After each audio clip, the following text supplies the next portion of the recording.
오늘은 민족의 확장이란 제목으로 주의 말씀의 은혜를 나눕니다.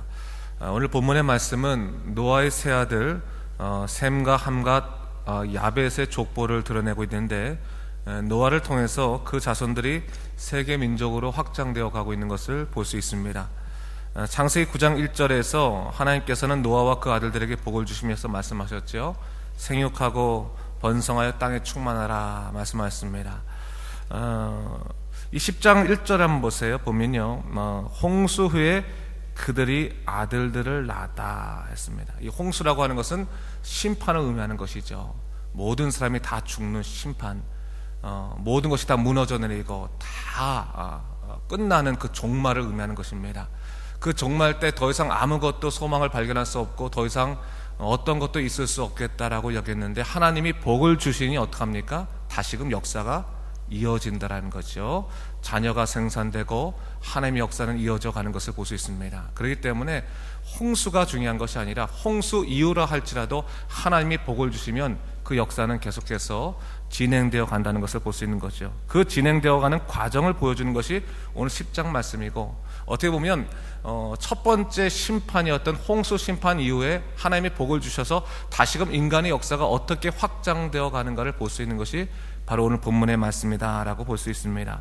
그런 의미에서 오늘 본문을 보니까 이 셈의 족보부터 얘기하지 않고 야벳의 족보부터 얘기하고 있습니다. 야벳이라고 하는 사람의 말뜻, 이 야벳의 이름의 뜻은 확장이라고 하는 이름의 뜻을 갖고 있습니다. 그 말처럼 어떻게 보면 다른 두 형제와 달리 오히려 작은 족속인데도 불구하고 세계 열방을 향해서 퍼져나가는 것을 볼 수가 있지요. 그래서 5절에서 우리가 볼 수 있지만, 이들이 여러 백성이 되어서 각기 언어와 종족과 나라대로 바닷가의 땅에 머무르게 되었다라고 말합니다. 바닷가의 땅이라는 것은 유대인들에게는 섬이라고 하는 의미인데, 그렇다고 해서 오늘날의 이 섬과 똑같은 의미는 아니고, 뭐냐면 유대인들은 자기네 나라 밖에 있는 땅들을 다 섬으로 여겼습니다. 그렇기 때문에 확장되어 나갔다라고 하는 그런 의미죠. 전 세계로 흩어져 나갔다라고 하는 그런 의미를 보여주고 있습니다.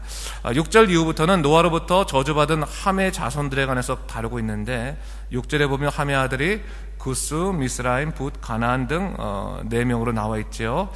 이들의 거주지는 후에 남아라비아, 에디오피아, 이집트, 가나안, 붓 등 아프리카를 중심으로 한 지역을 차지하게 됩니다.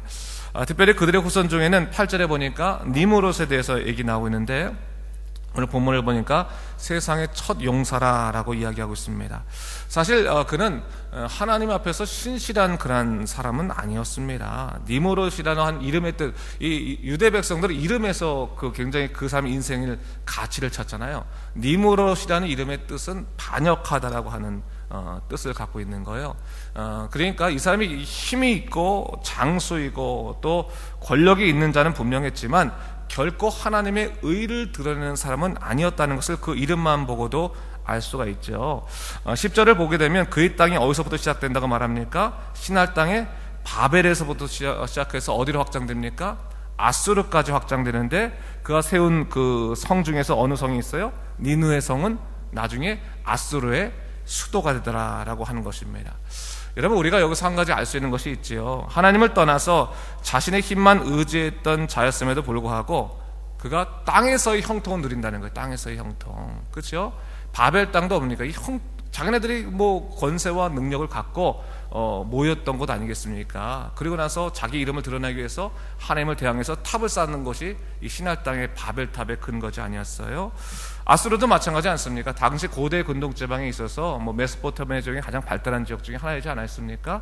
그 아수르, 니느웨, 그런 것이 어떻게 보면 땅의 번영과 연결되어 있을 수 있는 것이라는 겁니다. 하지만 여러분, 분명히 우리가 알아야 할 것이 하나 있죠. 하나님이 함께하지 아니하시는 번영이라고 하는 것은 그 마지막이 심판으로 결정되어 있기 때문에 결국 이 번영을 우리가 뭐라고 말합니까? 시한부적인 번영이다라고 얘기할 수 있는 거예요. 시한부적인 번영. 그 번영이 지속되지 못한다는 겁니다. 여러분, 하나님의 사람들이 세상 사람들의 번영을 따라가려고 해서는 안 됩니다. 지금 무언가 투자를 해서 잘 됐다고 해서 야, 나도 저렇게 할걸, 하나님 저한테는 왜 저런 지혜를 안 주셨습니까? 생각하고 야, 내가 참 돈 버는 기술은 없다, 이렇게 생각하는 분들도 있을 수 있을 거예요. 근데 여러분, 그렇지 않다는 거예요. 시한부적인 이 번영이라는 것은 결국 우리들에게 진정한 행복을 주지 못한다는 것입니다. 하나님이 인정하시는 삶, 하나님께서 완전히 이끌어 주시고 또 영생으로 이끌어 주시는 삶이 진짜 삶이라는 것이 시한부적인 그런 그 형통을 부러워해서 그들의 형통 가운데 살려고 따라가는 것은 결코 바람직하지 못한 것입니다. 아울러서 마찬가지입니다. 세상 사람들이 번영하기 위해서 하는 그 모든 행위들을 따라하는 것은 어리석다고 하는 것이죠. 왜 성경에서 로마서에도 선으로 악을 이기라고 얘기하고 있습니까? 여러분, 우리 예수 믿는 사람들이 자꾸 세상 사람들의 악함과 또 잔인함을 보게 되면서 야, 내가 정말 착해서 내가 잘 참기 때문에 내가 이렇게 고난을 당한다고 생각하는데, 여러분, 그렇다고 해서 우리가 이를 악물고 나서 저 사람이 악하게 굴면 내가 더 악하게 굴겠다라고 해서 그러면 우리가 승리할 수 있는 겁니까? 결코 그렇지 않다는 거예요. 물론 잠깐은 승리할 수 있어요. 잠깐은 내 마음 기쁨이 올 수도 있고, 잠깐은 그래 내가 무서운 거 봤지 라고 말할 수는 있어요. 하지만 궁극적으로 예수를 믿는 사람들은 세상의 방법을 통해서 세상 사람들을 이기려고 해서는 안 된다는 거예요. 예수 믿는 사람들은 신앙의 원리라는 것도 있지 않습니까? 신앙의 원리가 뭡니까? 하나님 아버지의 힘을 빌어오는 것이 신앙의 원리 아니겠습니까? 여러분, 우리의 힘 갖고만 사는 것이 아니라 하나님의 원리, 하나님 나라의 원리를 갖고 사는 것이 우리의 신앙의 삶이라고 한다면, 여러분, 세상의 형통과 또 세상 사람들의 번영을 지나치게 부러워해서는 안 되는 것이고 그들을 따라가서도 안 되는 것입니다. 여기서 분명히 신할 땅에서 바벨, 거기서부터 아수르라고 얘기하고 있죠. 이 아수르가 지금 존재하지 않잖아요. 그렇죠? 그 땅의 사람들이 세상 사람 존경받습니까? 존경받지 않잖아요. 하나님의 사람들은 결단코 세상의 원리로 인해서 힘을 얻은 사람들을 부러워해서 그들을 존경하면 안 되는 거예요. 예수 믿는 사람들은, 하나님을 믿는 사람들은 정말로 어떻게 살아야 하는지를 알아야 되는 것이고, 오늘 함의 족보를 보면 함의 족속들이 사실은 당시 문명에 있어서는 강력한 문명 사람들이죠. 가나안 땅도 마찬가지예요. 가나안 땅도 이스라엘 백성 들어가기 전까지 그 땅이 이미 그 히브리 사람들보다 훨씬 더 발달된 문화를 갖고 있었던 족속이죠. 그러나 그 땅도 하나님이 당신의 백성에게 젖과 꿀이 흐르는 땅을 주시겠다고 한다면 그 땅의 백성들은 내어놓고 하나님 백성들에게 자리를 양보해야 되는 것이, 이게 하나님의 세계의 원리라는 거예요. 그러니까 결단과 우리가 무엇을 중심으로 살 것인가에 대한 부분들을 분명히 생각해야 되는 것이고, 종국에 가서 하나님의 약속을 믿는 사람들이 누구인가? 이 가나안 땅에 결국 소돔과 고모라 다 그 땅 아니겠습니까? 세상의 형통과 세상의 환락을 부러워해서 그것들을 마치 진짜처럼 여기고 살아가는 것 자체가 어리석은 거죠. 여러분, 그걸 알아야 됩니다. 여러분, 세상 사람들과 섣부르게 싸우려고 하지 마십시오. 그거 여러분, 우리에게 결단코 믿음의 기쁨을 주지 못합니다. 아무리 힘들고 어렵더라도 신앙의 원리를 갖고 내가 어떻게 이 문제를 풀 것인가를 생각해야 되는 것이지, 세상 사람과 똑같은 방법으로 풀어봤자 우리에게 남는 것은 뭐냐면 독한 사람이라는 말밖에 안 들어요. 여러분, 우리가 절대로 그걸 잊지 말아야 되는 거예요. 세상 사람들과 똑같이 하나님 앞에서 평가받는 그런 삶은 결단코 옳은 삶이 아닙니다. 그런 의미에서 오늘 마지막으로 셈에 대해서 얘기하고 있어요. 셈, 그렇죠? 셈의 족보. 자, 내가 21절 말씀 한번 읽어보겠습니다. 보세요. 셈은 에벨 온 자손의 조상이요 야벳의 영이라, 그에게서도 자녀가 출생하였으니. 셈에 대해서 에벨 온 자손의 조상이다라고 얘기하고 있습니다. 에벨이 이제 자손인데 에벨의 조상이 셈이다라고 얘기하고 있죠. 에벨에 대해서 얘기했는데, 에벨이라고 하는 말의 뜻은 건너편이라고 하는 뜻을 갖고 있습니다. 에벨 자손이 건너온 자이기 때문에 건너편이라는 뜻을 갖고 있는 거예요. 이 건너왔다는 건 뭐냐면 유브라테스 강, 여러분, 이 아브라함이 어디에서 있어? 갈대우르에서 유브라테스 강을 건너서 어디 왔습니까? 이 가나안으로 오지 않았습니까? 건너온 사람. 뭘 믿고요? 하나님의 약속만 믿고 건너온 사람들이라는 거. 건너온 사람. 이 에벨이라고 하는 말에서부터 이불이라고 하는 말이 나왔어요. 이불이라는 말. 그 이불이라는 말이 발음상으로 약간 변해서 뭐라고 나오냐면 히브리라는 말로, 히브리라는 표현으로 바뀌게 됩니다. 이 히브리 민족은 에벨 족속을 말합니다. 에벨 족속. 건너온 사람들. 뭘 믿고요? 오로지 약속만 의지해서 건너왔다는 거예요. 건너왔다는, 다른 거 아니라 약속만 의지해서 건너와서 하나님의 뜻이 무엇인지 모르지만 하나님이 약속을 해줬기 때문에 그것을 위해서 건너온 사람들이 바로 셈 족속이고 이거 히브리 민족이다라는 것을 얘기하고 있는 거죠. 여러분, 다른 거 다 볼 필요 없이 이 세 민족이 갖고 있는 특성 하나만 봐도 되는 거예요. 오늘날 우리는 어느 편에 설 것인가 라고 하는 것이죠. 야벳과 같이 살 것인가, 함처럼 살 것인가, 아니면 셈같이, 셈의 족속 같은 그런 성격 갖고 살 것인가, 좀 생각할 필요가 있는 것이죠. 이 세 족속을 뭐 인종으로 구분하지는 않고요, 저는 오히려 그거를 성격으로 구분할 수 있다고 생각해요.